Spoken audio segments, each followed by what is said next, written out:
नमस्कार प्यारे बच्चों। हम निश्चित समाकलन पढ़ रहे थे। निश्चित समाकलन में हम इसके गुणधर्मों के आधार पर कुछ प्रश्नों को हमने हल करना सीखा है और उसी क्रम में हम कुछ इस तरीके के प्रश्न ले रहे हैं जिसमें x लिखा हुआ आपको दिखाई दे रहा है। पहले प्रश्न में भी और दूसरे प्रश्न में भी आपको x लिखाई दे रहा है। तो सबसे पहला काम होता है इस प्रश्न का x हटाना। तो पहला प्रश्न, चलो इस एग्जाम्पल को लेते हैं हम। I, इसको हमने I मान लिया, 0 से पाई लिमिट है आपके, x sin x upon 1 plus cos square x dx बराबर I। तो x हटाने के लिए एक प्रॉपर्टी होती है हमारे पास कि fx dx 0 to a बराबर होती है 0 to a f a minus x dx। इस प्रॉपर्टी का यूज करके x गायब हो जाता है। देखते हैं कैसे गायब होता है। I बराबर, ये I है आपके पास 0 to पाई। अब आपके पास 0 to a लिखा हुआ है, a की जगह यहाँ पाई है, तो यानी pi minus x sine pi minus x, जहाँ जहाँ एक्स है उसकी जगह हम पाई माइनस एक्स रखते चलेंगे, cos square pi minus x D x हो जाएगा ये आपके पास। तो ये हो जाता है आपके पास 0 से पाई minus x. Sine pi minus x होता है, अगर हम इस तरीके से कोऑर्डिनेट लेंगे तो यहाँ साइन पॉजिटिव होता है और यहाँ कॉस पॉजिटिव होता है, यहाँ टेन पॉजिटिव होता है। तो साइन पाई माइनस एक्स 0, ये 0 है, ये पाई है, पाई बाई 2, ये 3 पाई बाई 2। तो आपके पाई माइनस एक्स इस क्वाड्रेंट में आता है, तो sine pi minus x positive होता है साइन एक्स के बराबर। तो यहाँ आ गया साइन एक्स, इसको मैं अभी मिटा दूंगा, 1 plus cos pi minus x, ये सेकेंड क्वाड्रेंट में आएगा तो नेगेटिव आएगा, तो cos pi minus x minus cos x आएगा आपके पास, तो माइनस कॉस एक्स का होल स्क्वायर हो जाएगा डी एक्स। तो इसके बाद इसी को मैं आगे लिख लेता हूँ, 0 to pi minus x sign x upon 1 plus cos square x. इसी को आई बराबर हमारे पास हो जाएगा। अगर हम इसको दो भागों में तोड़ें तो पाई sine x upon 1 plus cos square x, फिर माइनस, देखो कैसा आता है, पाई मैंने बाहर ले लिया, 0 to pi sine x D x upon 1 plus cos square x minus x 0 to pi x sign x upon 1 plus cos square x D x, ये आपको मिल गया। अब देख रहे हैं कि x sign x upon 1 plus cos square x 0 to पाई, ये पहले से आई के बराबर था, तो हमारे पास ये क्वेश्चन बन गया आपके पास pi times 0 to pi sine x D x upon 1 plus cos square x minus I बन गया आपके पास। तो एक आई ये है और दूसरा आई ये है, तो इधर ट्रांसफर करेंगे तो हमारे पास हो जाएगा 2i, ये आई इधर चले जाएगा, तो ये 2i बराबर pi 0 to pi sine x upon sine x D x upon 1 plus cos square x आ जाएगा। इसी तरीके से आई बराबर आ जाएगा pi by 2 0 to pi sine x D x upon 1 plus cos square x. अब आप देख रहे हैं यहाँ पे को जो आपके पास हर है cos x 1 plus cos square x है, यदि हम cos x को t मान लेते हैं तो sin x dx बराबर dt आ जाता है हमारे पास। कैसे? यदि आप cos x को t मान लोगे तो sin x dx बराबर dt आ जाएगा आपके पास, sin x dx बराबर dt आ जाएगा। तो लिमिट हम चेंज करेंगे इसमें, जब cos x बराबर 0 हो जाएगा तो t बराबर 1 हो जाएगा आपके पास। जब cos पाई होगा तो t बराबर आपके पास -1 हो जाएगा। तो लिमिट चेंज हो जाएगी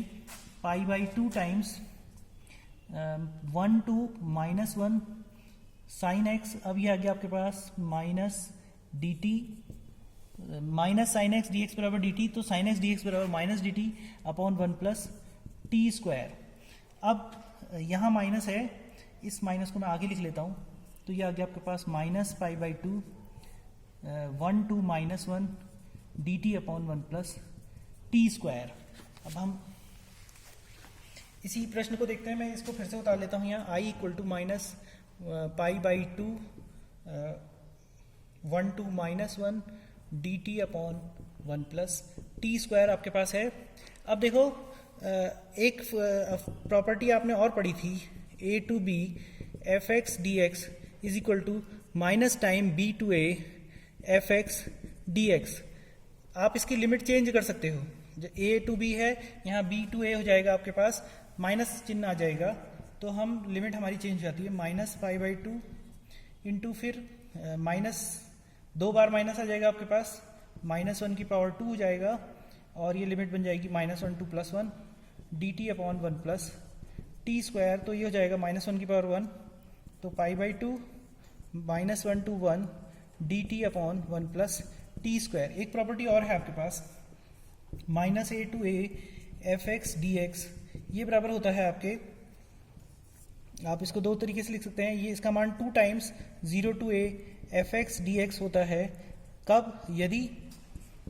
F of minus X equal to F X हो, इसका मान जीरो होता है, यदि F of minus X equal to minus F X हो, मतलब ये अगर ऑड फंक्शन है तो इसका मान जीरो हो जाएगा, अगर ये इवन फंक्शन है तो इसका मान टू टाइम्स इतना हो जाएगा। अब आप देख रहे हैं कि हमारे पास ये फंक्शन हमारे पास एफ टी जो है one upon one plus T square के बराबर है, तो जिससे हम ले सकते हैं एफ माइनस टी, तो ये हो जाएगा one upon one minus one plus minus T का होल स्क्वायर, तो ये हो जाएगा one upon one plus T square, this is equal to F T. आपने देख लिया एफ माइनस टी बराबर एफ टी, तो अब आपके पास ये लिमिट जो हो जाएगी आई बराबर हमारे पास आ जाएगा पाई बाई टू, तो ये था into two times zero to one D T by one plus T square हो जाएगा आपके पास, ये टू से ये टू कट गया, तो ये हो गया pi times zero to one D T upon one plus T square. इसको सीधे सीधे हल कर लेंगे, पाई टाइम्स अब D T upon one plus T square, ये टेन इनवर्स टी आपने पढ़ा है इससे पहले, जीरो टू वन आ गया आपके पास, तो ये हो गया pi times tan inverse one minus tan inverse zero, ये आपके पास मिल गया, तो टेन इनवर्स वन होता है आपके पाई बाई फोर, और टेन इनवर्स जीरो जीरो होता है, तो इसको सॉल्व कर लेंगे तो पाई स्क्वायर अपॉन फोर आपके उत्तर मिल जाएगा, आई बराबर पाई स्क्वायर अपॉन फोर। हम लेते हैं आई बराबर zero to two pi cos की power five x D x. तो अब देखिए आपने पढ़ रखा है, एक प्रॉपर्टी है हमारे पास जीरो से to A F x D X आपके पास होता है, ये भी दो प्रकार से लिखा जाता है, two times zero to A F x D X, कब होता है? जब F two A minus x is equal to F X के बराबर होता है, और ये जीरो के बराबर हो जाता है कब? जब F two A minus x is equal to minus F X होता है आपके पास। अब चेक करते हैं हमारे पास क्या है, अब हम देखते हैं कॉस, हमारे पास एफ एक्स है कॉस की पावर फाइव एक्स, और एफ टू ए की जगह two pi minus x is equal to, हम चेक करते हैं कॉस की power five two pi minus x, तो cos two pi minus x, फिर से देखिए साइन पॉजिटिव कॉस पॉजिटिव, और अभी साइन कॉस से ही हमें मतलब है जीरो पाई, और ये पाई by to, three pi by to, और ये टू पाई माइनस एक्स इस क्वाड्रेंट में आएगा, तो यानी कॉस पॉजिटिव आएगा, तो आपके पास कॉस की पावर फाइव ये एक्स आ जाएगा आपके पास, ये बराबर आ गया आपके पास एफ एक्स के बराबर, मतलब हमने क्या लिया F two pi minus x बराबर एफ एक्स आ गया, तो हमारे पास जो आई इंटीग्रल की वैल्यू आएगी, तो ये आ गई आपके पास टू टाइम्स जीरो टू ए, नहीं zero to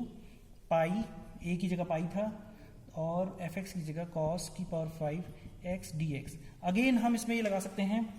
to times zero to, two into pi by two मैं लिख सकता हूँ उसको cos five x D X, फिर यही प्रॉपर्टी लगाते हैं, हमारे पास ए की जगह हम इसको लेंगे पाई बाई टू को, फिर से देखिए एफ एक्स हमारे पास क्या है कॉस की पावर फाइव एक्स, और हम लेते हैं एफ टू ए यानी pi minus two into pi by two pi minus x, this is equal to cos की power five pi minus x, तो कॉस की power cos pi minus x second quadrant में sine positive होता है तो cos negative होता है, तो ये आ गया कॉस की पावर माइनस कॉस एक्स की पावर फाइव माइनस कॉस की पावर फाइव एक्स, तो ये आ गया आपके पास माइनस एफ एक्स। ठीक है, अब इसके हिसाब से ये माइनस एफ एक्स आ गया, इसलिए हमारे पास आई बराबर आ गया टू टाइम्स 2 टाइम्स हमारे पास ये 2 था यहाँ पे को, और इस इंटीग्रल की वैल्यू हमारे पास 0 मिल जाएगी। 2 इंटू 0 बराबर 0, तो इसका मान 0 प्राप्त हो जाएगा हमको। तो बच्चों आपने देखा कि इस तरीके से हम प्रॉपर्टी लगा के प्रश्नों को कितने आसानी से हल कर सकते हैं। गुणधर्मों को याद करना बहुत जरूरी है इसके लिए।